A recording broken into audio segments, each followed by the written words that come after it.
All right, in this video, we're going to start talking about fiscal policy, specifically expansionary fiscal policy, and discuss how it's implemented and under what circumstances and what its goals are when it's implemented. So when we're talking about fiscal policy or monetary policy for that matter, the goal of these policies is to make sure or to mitigate, I should say, the fluctuations that we've previously discussed associated with business cycles. So you're going to see these rapid periods of economic growth followed by periods of negative economic growth or mitigated economic growth. These fluctuations, these business cycle fluctuations, policies like fiscal and monetary policy, the goal of these policies is to smooth out these fluctuations, okay?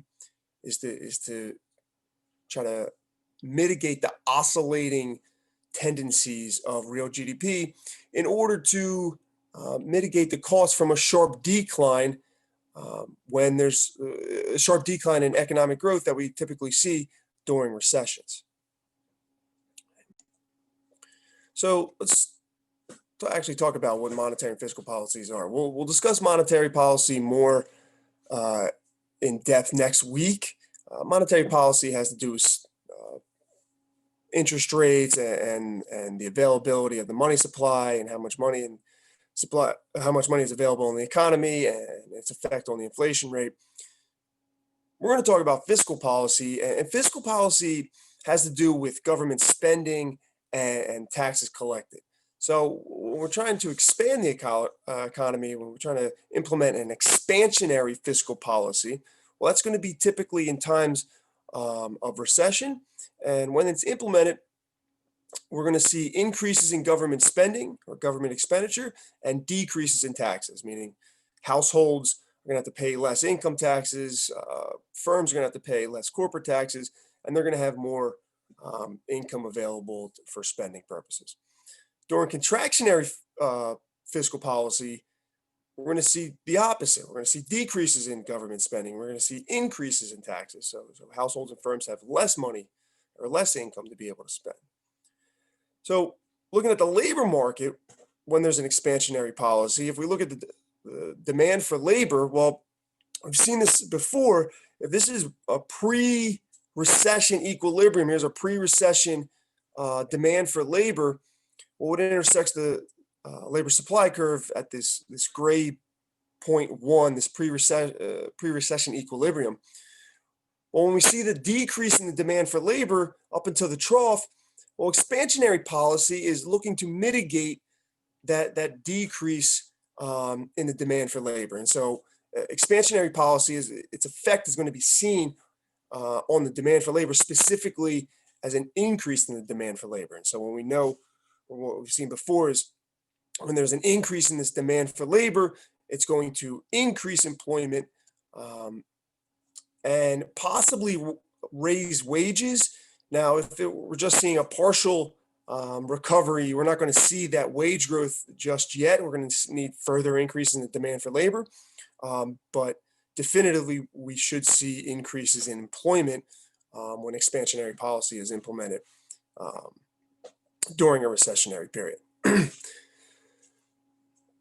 On the flip side, when we conduct contractionary policy, or when the federal government conducts contractionary policy as a whole, whether it's monetary or fiscal policy, the reason contractionary policy is implemented is to, one, make sure the price level isn't growing out of control or growing at a super high rate. So just some inflation stability, because typically with high inflation rates, we see more of a change in those growth rates. And so it's just general instability in prices overall when we see an expanding economy and growth in prices.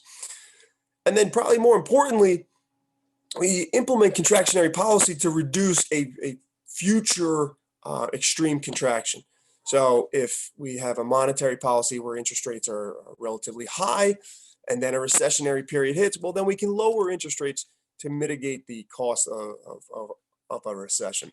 Additionally, if tax rates are relatively high, like households and firms are paying relatively higher tax rates during a growth period, well, when we hit a recessionary period, maybe tax cuts are implemented, and there's room for the tax rate to decrease in order to offset the cost of the recession. So contractionary policy is essentially there to prevent really extreme contractions in the future, not during the growth period when contractionary policy would typically be implemented.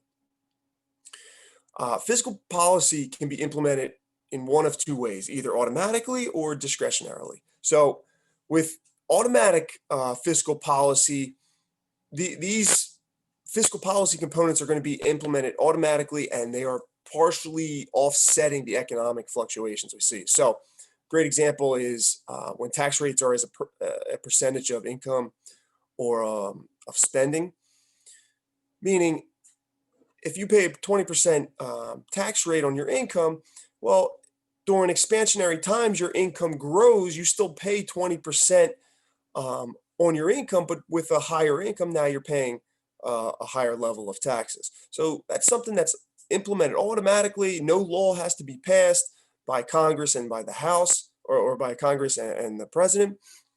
So that happens without any coordination with the government as far as passing a law. That's already implemented by laws that's already been previously passed. In contrast, discretionary fiscal policy is going to be implemented by passing a law through Congress and then approved by the president. So we've had a couple examples recently. Most recently was the stimulus package in the summer of 2020 for about $2.3 trillion in response to the coronavirus relief bill. There's more information on the slide if you want to take a look at it from the IMF about exactly how that was broken down.